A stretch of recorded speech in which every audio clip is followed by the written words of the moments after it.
You're listening to the Voice of Russia from London. I'm Juliet Spare, and today I'm reporting on a disturbing aspect of an often hidden crime: human trafficking. For many young women in the developing world, the chance to come to Britain and the offer of work seems like a dream come true. Increasingly, however, they are lured from their home country by unscrupulous men and forced into a life of hell. In recent years, authorities have uncovered a trend involving West African Juju rituals, which are used to subdue and terrify the woman into complying.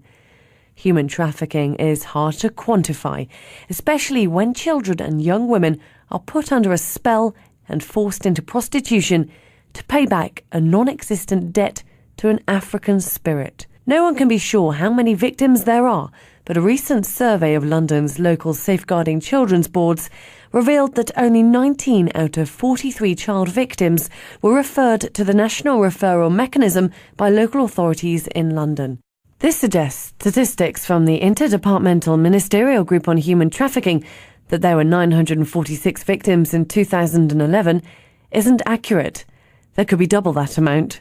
This is why a charity called End Child Prostitution, Child Pornography and the Trafficking of Children for Sexual Purposes, known as ECPAT, is calling for an anti-trafficking commissioner and will be pressuring the UK coalition government to fulfil its obligations set out by the EU directive by the 6th of April 2013. This directive ensures trafficked children are provided with a guardian. ECPAT UK says a special representative is essential for girls and young women who have been brainwashed under a spell into thinking they'll be cursed for speaking out. Such is the indoctrination of the Juju ritual. Earlier this year, Osalassi was found guilty at Canterbury Crown Court of 5 counts of trafficking for sexual exploitation, 1 count of rape and 1 count of sexual activity with a child. He was jailed for 20 years. Detective Eddie Fox of Kent Police led the investigation to bring Osalassi to justice. He's an evil, manipulative, utterly dishonest man. He has identified the most vulnerable of young girls, young ladies. He's enticed them to the United Kingdom under the promise of a better life for them. And when they've arrived in the United Kingdom, he has shown his true colours.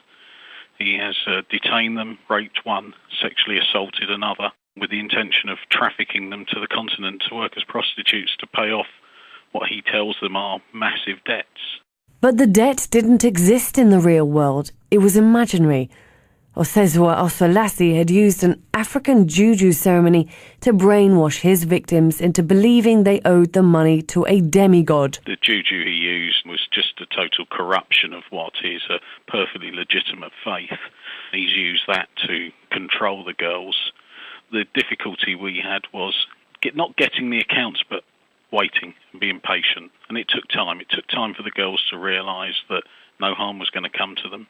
There was an occasion early on in the investigation, shortly after, one of the girls had been found by our border agency, and she started to get nosebleeds whilst in their care, and she thought that was the Juju taking effect on her, and this was the start of a slippery slope towards death for speaking out. So it did take a long time. We had to be patient. It was many months before they were able to open up to us and tell us exactly what had gone on, but once they had the confidence of us and the authorities in the United Kingdom, they felt they could talk, and they told us their harrowing stories. Detective Eddie Fox from Kent Police said this was the first time he'd seen a human trafficking case where the exploitation began with a Juju ritual. Officers are trying to establish how many victims are being trafficked through the UK. Being a coastal county in Kent, and with Dover, one of the busiest passenger ports in the world, we get a lot of people being facilitated or trafficked into the UK. But this is my first experience of this type of trafficking, with this type of Juju corruption involved, and the rape of the female, which I believe wasn't just about sexual satisfaction and gratification, but was also about breaking the will of the girl, with the view that she was going to be working as a prostitute in the future. It's clearly the tip of an iceberg that's going on internationally. How much of it comes through the United Kingdom, I don't know. And we're at the moment trying to do work to try and get to the bottom of what sort of numbers of victims are coming through. But on this occasion, we were just purely being used as a hub, the United Kingdom. They were coming into the UK, staying a few days in the case of 2 of our victims that we identified before being moved on to Europe, where they'll be working on the streets. There's no doubt that this was the tip of the iceberg and that this is going on somewhere in the world all the time. And the UK is no different to that. And people are coming into this country to be engaged in sexual exploitation or for domestic servitude. And as we saw in this case, they're coming into the UK to be moved on elsewhere. What I would say is, if you are a victim of this, speak out. Don't believe what you're being told. Don't believe in this Juju rubbish. It will not kill you. And you can trust the authorities in this country. Speak out. Tell us your story. We'll listen and we'll prosecute those involved. And if you're engaged in this activity and we find you, expect to go to prison for 20 years, because that's what happened on this occasion and has happened before. Osezwa Oselassie was able to operate his trafficking business from Kent, using his connections and scams to develop a system for fraudulently obtaining legitimate visas. I don't know if we're a soft target, but it's where Oselassie was based. It's where Oselassie was able to operate from. They clearly had a scam and a system for getting visas that were legitimately issued but fraudulently obtained to get into the UK for short periods of time.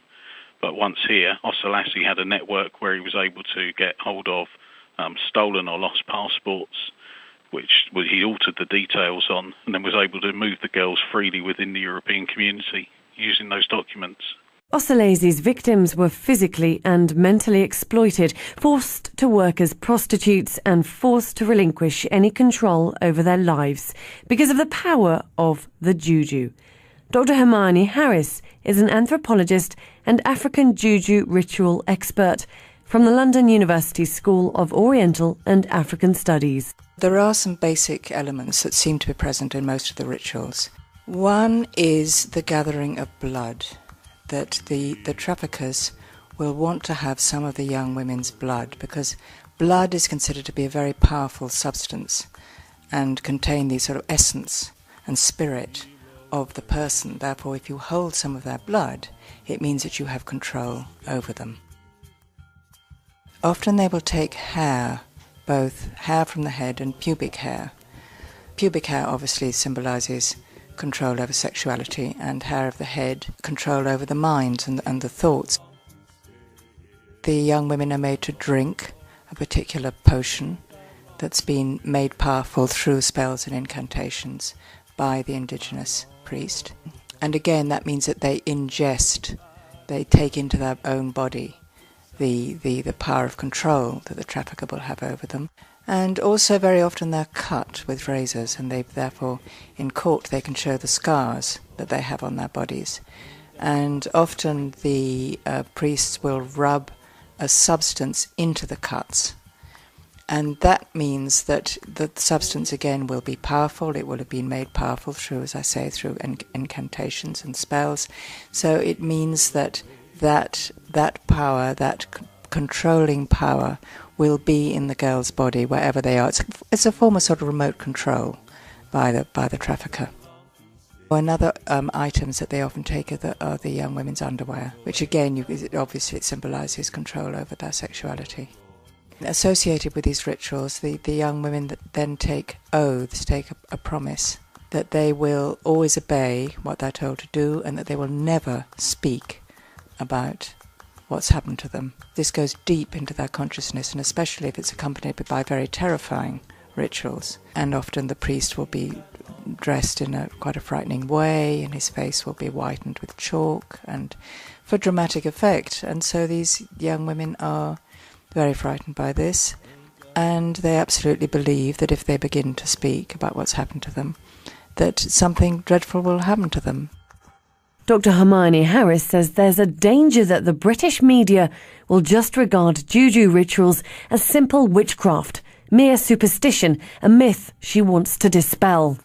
Witchcraft, although the terms actually get muddled up and people tend to refer to witchcraft ceremonies or Juju ceremonies, so interchangeably, but strictly speaking, an attack of witchcraft is where a person uses their innate power to sap the power of somebody else. They talk about eating the soul, eating the power of another person, and that's what a witch is supposed to do, to use their own innate power.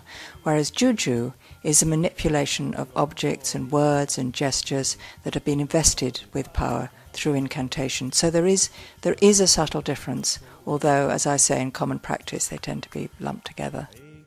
To place emphasis on the rituals in the whole sort of trafficking scenario is important, because it does explain why the young women are very reluctant to give evidence, and sometimes it takes months, and the police will testify to this.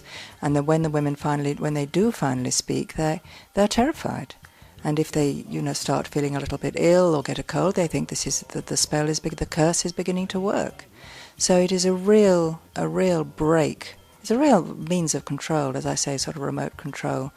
On the other hand, I think one has to be careful about focusing entirely on this aspect of these cases. Obviously, it's very sort of titillating, sex and magic. It is very fascinating, and especially at the moment with all the interest in paedophilia and so on, because these women are often underage. I mean, they may be sort of 14 or 15. But there are other aspects of the whole phenomena of trafficking which also need to be emphasised. One has to look at what happens to these young women, and they are put into places of safety here and are given leave to remain. But that's an important aspect of the cases, to see what happens to the young women, and then to look at the conditions of life in Nigeria, the poverty, the lack of education, the status of women, the status of children, the abuse through internal trafficking. Those sorts of issues are also very important to think about in terms of trafficking, not just the sex and magic. It appears the women were targeted because they were all orphans and particularly vulnerable, making it easier for Oselassie to brainwash them. The girls they were orphans, they didn't have any stable family, they came from backgrounds where they were extremely abused, they had no education, no means of employment, they were very young, etc., therefore were typical of very vulnerable victims. But this actually isn't always the case. Sometimes the young women know exactly where they're going and what they're going to do, especially when they're trafficked to Italy, because Italy is the main centre of demand for young Nigerian sex workers. This is an accepted part of a culture, especially around Benin City. Benin City is the capital of Edo State.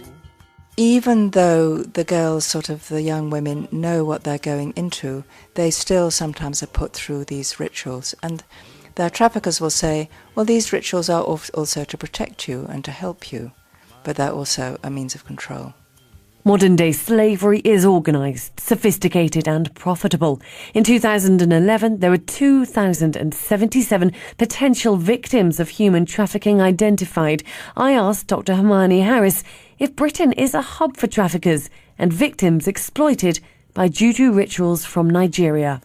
It's very difficult to know, because obviously there are no statistics and everything is very underground and secret, and I'm sure there are young Nigerian sex workers, trafficked young women working here. But very often Britain is a sort of port of call. The women are imported here, they're usually raped and kept in confinement to break them further, and then they're shipped on to Europe, to Greece, to Italy, to Holland. I think it'd be very interesting to look at what role the churches have, the African churches have, in counteracting trafficking. I'm not just talking about preaching against trafficking, but whether they are being used at all to try and remove the power of the curse. Because if, as I explained, if a curse is the effects of somebody using evil power against you, that maybe this can be countered in the worldview. This could be countered by the power of God enlisted on your behalf. Dr. Hermione Harris gave evidence to the jury at the trial of Oselassie in Canterbury to help explain the way in which the world is viewed by some in West Africa. The danger is to see this as some sort of odd superstition mumbo-jumbo, and it isn't at all. It's part of a whole way of seeing the world, which, as you say, is very difficult to explain to a largely secular jury or a secular audience in terms of the media coverage and so on. But it comes from a completely different worldview, which is certainly, it applies to the whole of West Africa, in that the invisible world is just as important as the visible world. And so the goings-on with the powers in the invisible world affect very much what happens in daily life. And so they're part of that sort of knit together, the visible and the invisible world are knit together. And they're sort of knit together by the concept of spiritual power, that everybody and everything has their power. And power, spiritual power in itself can be either good or bad. It can be used for good or it can be used for evil. And power comes from God, whether it is an indigenous God or whether it's the Christian God. And it's so, if something bad, if something bad happens to you, most misfortune is thought to be because somebody is using evil power against you, perhaps through juju or through witchcraft. They're not the same thing. These rituals aim to control the young women's spiritual power through a stronger spiritual power evolved through the juju rituals.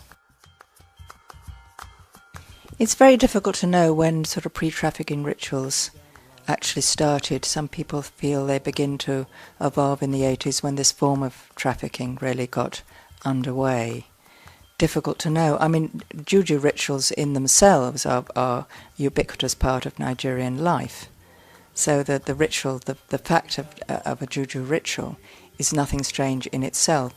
But to this particular use to which it's put, I think is fairly recent, yes. But I couldn't put a date on it. Last couple of decades. Andy Desmond is an anti-trafficking consultant and former human trafficking detective for New Scotland Yard in London. After 31 years of working for the police, he now specialises in human trafficking, in particular victims who come from the Edo state in central southern Nigeria, and specifically victims subjected to juju ceremonies and imported to Europe for the purposes of sexual exploitation. The Nigerian organised criminal networks target Europe. So not just the UK, you're finding that also other European countries such as Spain, Italy, Greece are also heavily targeted.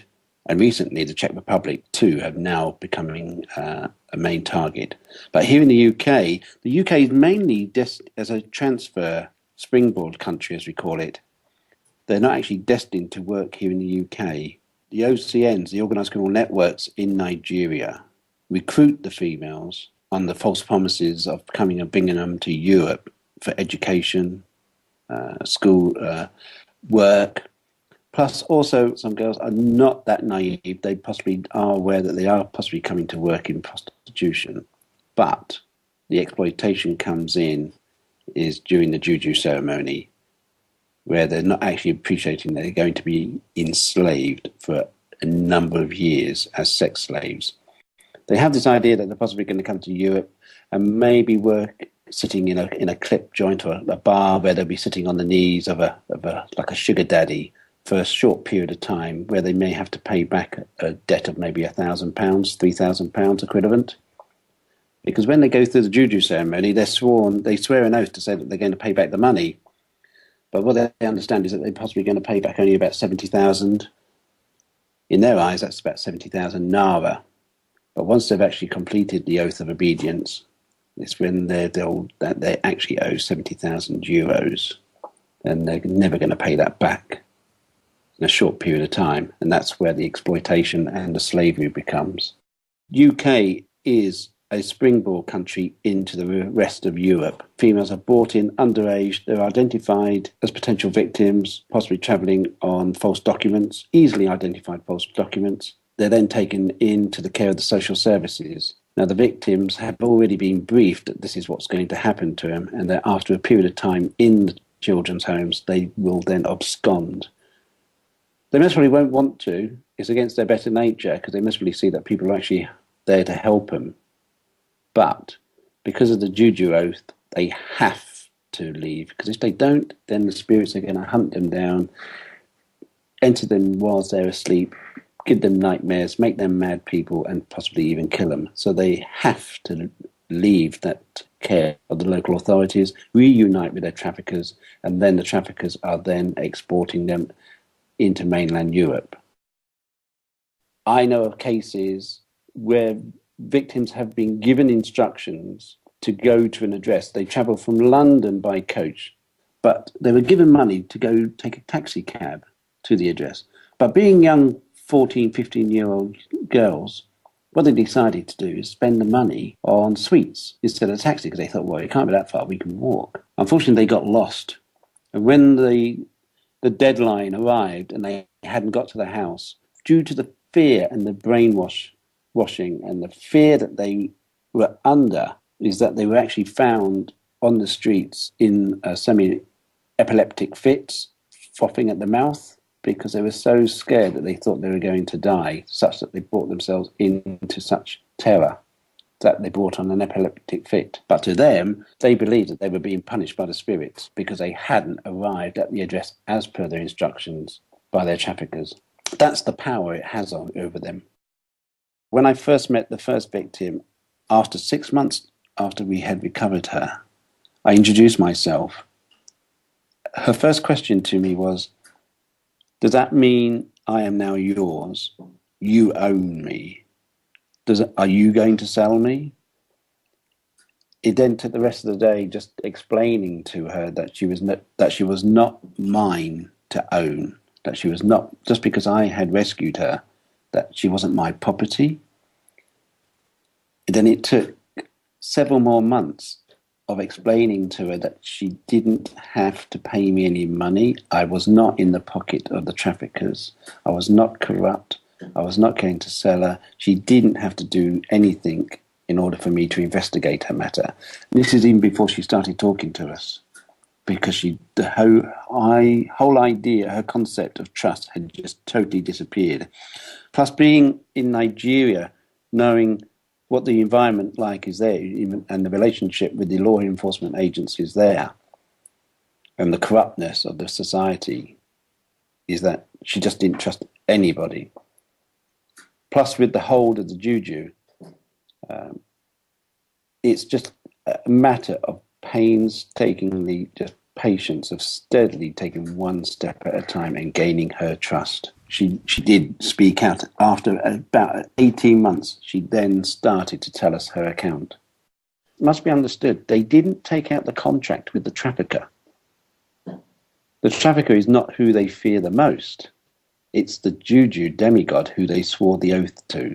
They have sworn an oath that they will obey and that they will pay back that money, the equivalent of about 60,000 euros.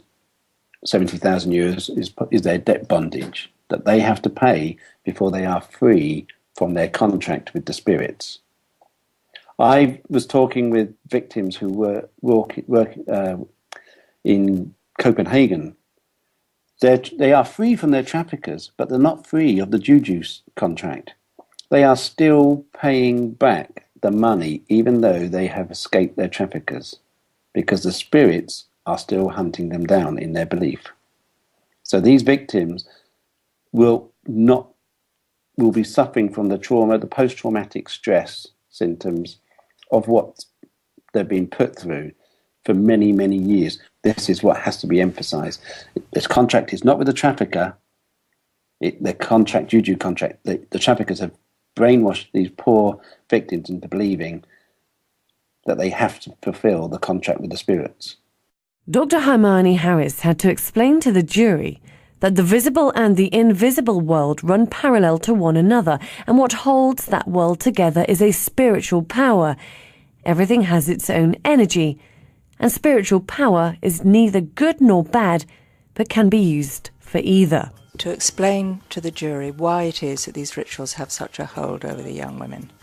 And it isn't just because they're physically and psychologically terrorized, but they also believe they believe in the power of the curse that's been put on them. And the only reason that they believe this so fervently, and also their traffickers will believe it, that they have this hold over the young women, is the whole world view. It's not just odd superstitions. It is that the way of seeing the world in West Africa is that the invisible world runs alongside the visible world. The two are interconnected, and they're both equally important. So if something happens to you, you have some misfortune or you're ill or whatever it is, it's because something is also going on in the invisible world. And you may go to a diviner to find out what it is. And the web that holds the whole world together is spiritual power, is that everybody and everything has their own energy, their own vitality, their own spiritual power. And spiritual power in itself, invisible power in itself, is neither good nor bad, but can be used for either. So when you pray, therefore you're beseeching God, either an indigenous God or a Christian God, to use his superior power on your behalf. Or if you want to harm somebody, then you use evil power against them. And this is where Juju comes in, because Juju is the manipulation of objects and words and gestures that are infused with power, and therefore can be used to control other people and bring damage and harm to them.